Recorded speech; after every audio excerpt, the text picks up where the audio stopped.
मेरा नाम पारस है और मैं भोपाल का रहने वाला हूं। कुछ ही दिन पहले मुझे एक कंपनी में जॉब मिली थी, जिसकी वजह से मुझे मुंबई शिफ्ट होना पड़ा।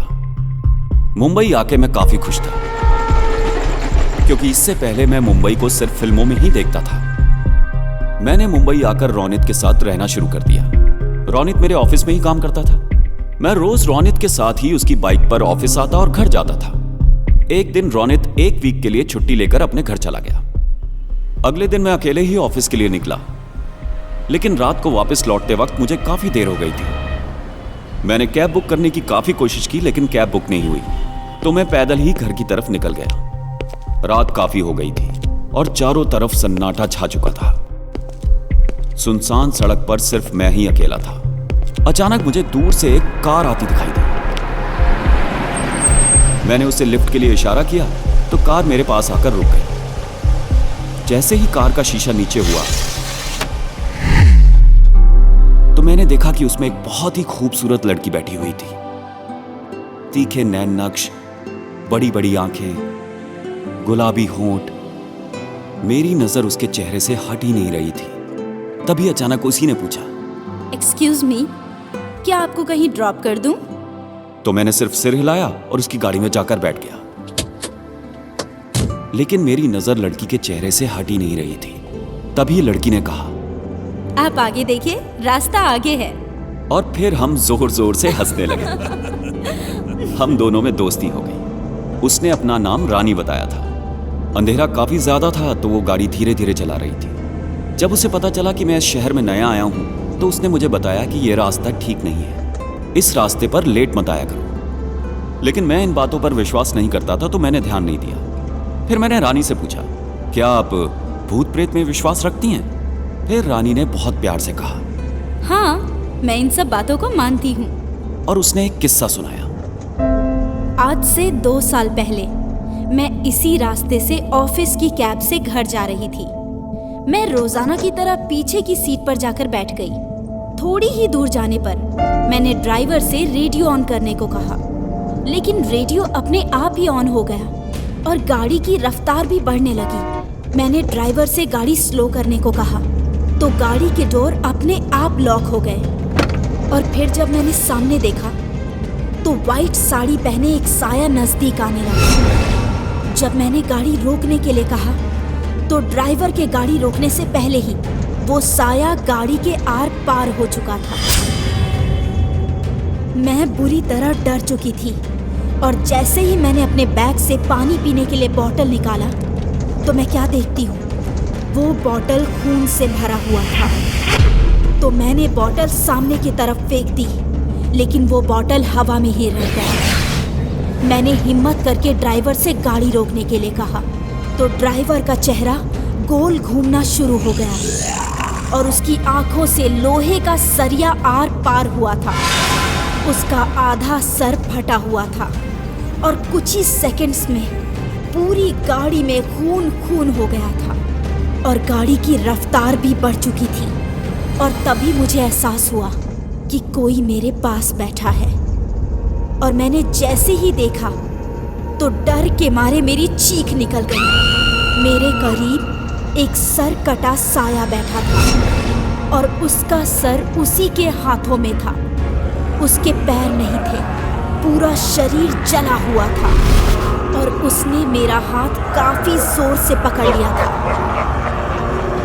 जिसका निशान आज तक मेरे हाथ पर है।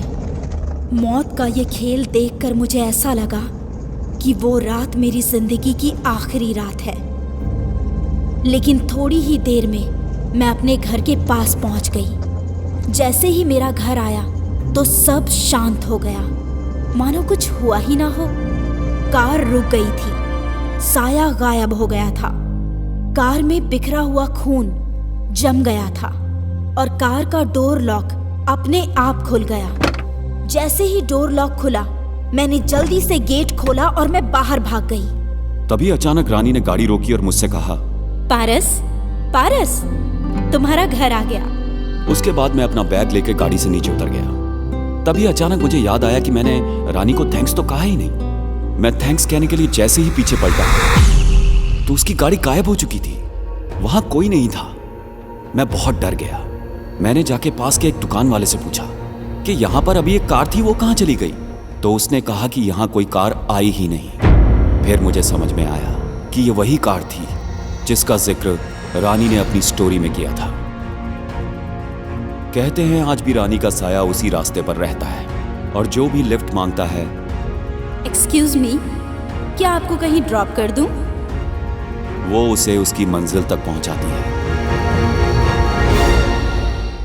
कहते हैं मोहब्बत एक एहसास है जो हर इंसान अपने जीवन में एक ना एक बार जरूर महसूस करता है।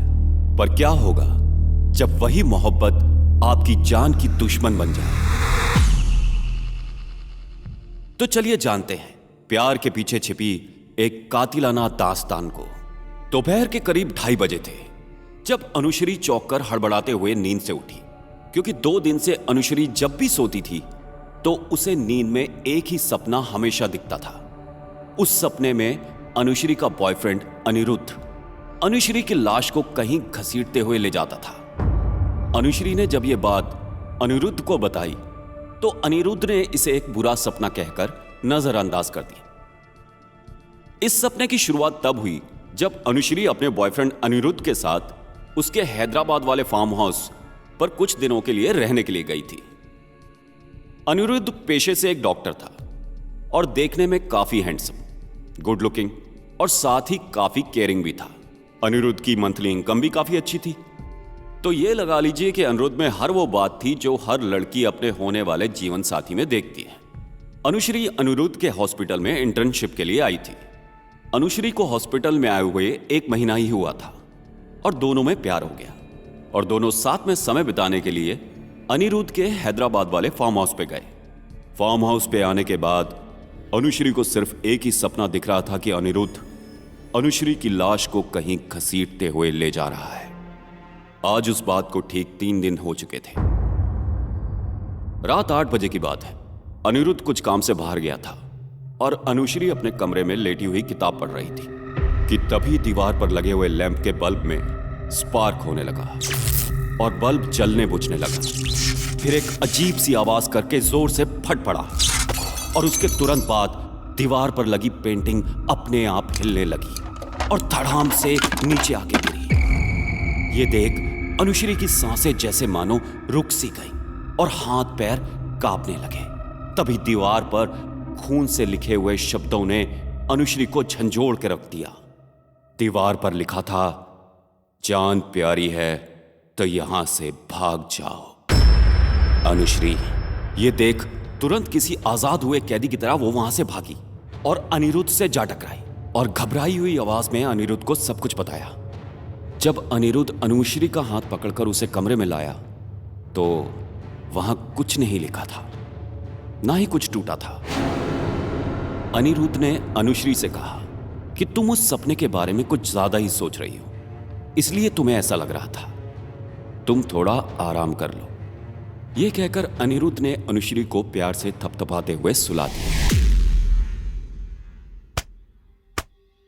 अगले दिन जब अनुश्री की नींद एक आवाज से खुली तो मानो जैसे कोई जोर जोर से दीवार पीट रहा था। अनुश्री उठकर दीवार की ओर बढ़ी और जब दीवार पर कान लगाकर सुना तो पहले तो कोई आवाज नहीं आई और फिर अगले ही पल दीवार के अंदर से एक जोरदार चीख अनुश्री के कानों में पड़ी, जिसने अनुश्री के कानों को सुन्न कर दिया। अनुश्री एक झटके से पीछे हटी तो उसने देखा दीवार में से 2 आंखें उसे घूर रही हैं। ये देख अनुश्री डर से चीखते हुए वहां से भागने ही वाली थी कि दीवार में से एक हाथ ने निकल के उसे पकड़ लिया और दीवार की तरफ खींचने लगा। अनुश्री ने बड़ी हिम्मत करके झटपटाते हुए अपने आप को छुड़ाया और देखा तो ऐसा लगा जैसे मानो कुछ हुआ ही नहीं।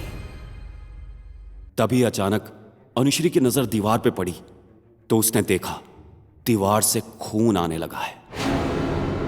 यह देख अनुश्री का बदन ठंडा पड़ने लगा और अनुश्री को चक्कर आने लगे और वो वहीं गिर पड़ी। और जब वो होश में आई तो उसने देखा कि वो किसी चीज में कैद है। उसका पूरा बदन जकड़न में था ये कोई ऐसी वैसी कैद नहीं थी, क्योंकि अनुश्री एक दीवार के अंदर कैद थी। अनुश्री हाथ पैर मारते हुए वहां से निकलने की कोशिश कर रही थी और बड़ी मुश्किल से अनुश्री अपनी पूरी ताकत के साथ जब उस दीवार को तोड़कर बाहर आई तो उसने देखा कि उसकी आंखों के सामने किसी फिल्म की स्टोरी की तरह एक सीन चल रहा था। कोई लड़का एक लड़की के सर पर किसी भारी चीज से बुरी तरह वार किया जा रहा था, जब तक कि वो लड़की अधमरी नहीं हो गई। और जब वो लड़की लहूलुहान हो गई तो वो उसे जमीन पर घसीटते हुए उस कमरे में ले आया जहां पर अनुश्री रह रही थी, और फिर उसने उस कमरे की दीवार तोड़कर उस लड़की को उसमें दफन कर दिया। अनुश्री चीखी और चीखती ही रही, क्योंकि वो लड़का कोई और नहीं अनिरुद्ध ही था। लेकिन सवाल यह था कि वो लड़की कौन थी। यह सब देखने के बाद अनुश्री वहां से भागने को ही थी, तभी अचानक अनुश्री को उस दीवार से आवाज आई, जान प्यारी है तो भाग जाओ अनुश्री। अनुश्री वहां से भागी और गेट के बाहर निकली तो उसने देखा कि वहां अनिरुद्ध खड़ा था। अनुश्री भागती हुई अनिरुद्ध के पास गई और उसे सब बताया, तो अनिरुद्ध फिर एक बार उसे समझा बुझाकर अंदर ले आया। अनिरुद्ध जान चुका था अब उसका सच बाहर आने में समय नहीं लगेगा। अनिरुद्ध टेबल पर रखा फ्लावर पॉट उठाकर अनुश्री के सर पर मारने ही वाला था, तभी किसी ने ताकत से अनिरुद्ध का हाथ पकड़ लिया और फ्लावर पॉट को जमीन पर गिरा दिया। यह देख अनुश्री समझ चुकी थी कि इस सब के पीछे अनिरुद्ध का ही हाथ है। और फिर देखते ही देखते रूम की दीवारें हिलने लगी और एक दीवार से एक लड़की बाहर आई, जिसने जमीन पर पड़ा हुआ फ्लावर पॉट उछालकर अनिरुद्ध के सिर पर मारा, और उस लड़की ने अनिरुद्ध का पैर पकड़कर उसे हवा में उछालते हुए दीवार पर दे मारा। अनिरुद्ध जमीन पर पड़ा हुआ किड़किड़ाते हुए कहने लगा, पायल, पायल मुझे माफ कर दो, प्लीज पायल, प्लीज, आगे से किसी लड़की के साथ ऐसा नहीं करूंगा। अनिरुद्ध ये सब कहते कहते जैसे ही उठकर भागने को हुआ तो वही दीवार जिससे पायल निकली थी वो धीरे धीरे कर जमीन पर गिर पड़ी, और फिर पायल अनिरुद्ध को घसीटते हुए उसी दीवार की जगह पर ले आई और कहने लगी, बहुत शौक है ना लड़कियों को फंसा के काम होने के बाद उन्हें दीवार में चुनवा देने का। ले, तू भी इसी तरह मरेगा आज। और फिर धीरे धीरे करके अनिरुद्ध भी दीवार में दफन हो गया और इसी के साथ अनिरुद्ध की मौत हो गई। पायल ने अनिरुद्ध से अपनी मौत का बदला ले लिया और अनुश्री को अनिरुद्ध का अगला शिकार होने से बचा लिया। शायद ऐसे ही कुछ लोगों की वजह से इंसान हर प्यार करने वाले को शक की नजर से देखता है।